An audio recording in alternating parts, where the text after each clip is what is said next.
Unbelief hinders us from experiencing God's promises.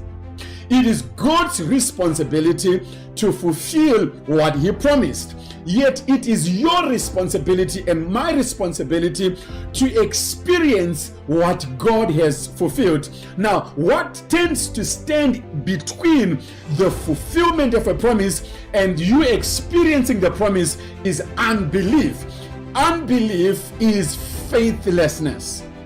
Faithlessness is a refusal to trust God.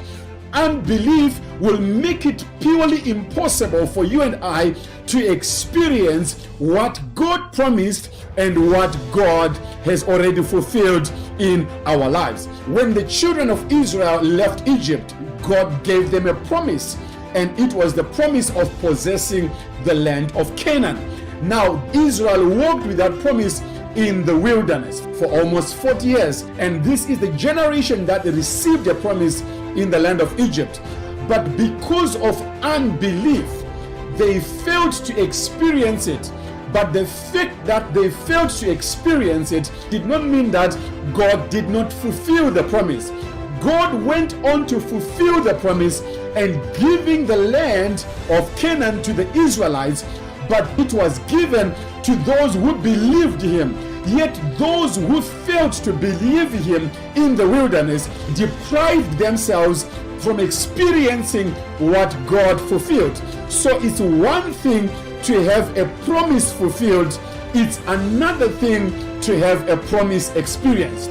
Unbelief doesn't hinder God from fulfilling His promises, because God fulfilling His promises is not dependent on you and I. If it's going to depend on you and I, it means that it will be easy for God to hide behind men where He hasn't fulfilled His promises. So when it comes to the fulfillment of promises, that solely rests in God. It's within God's jurisdiction to fulfill His promises.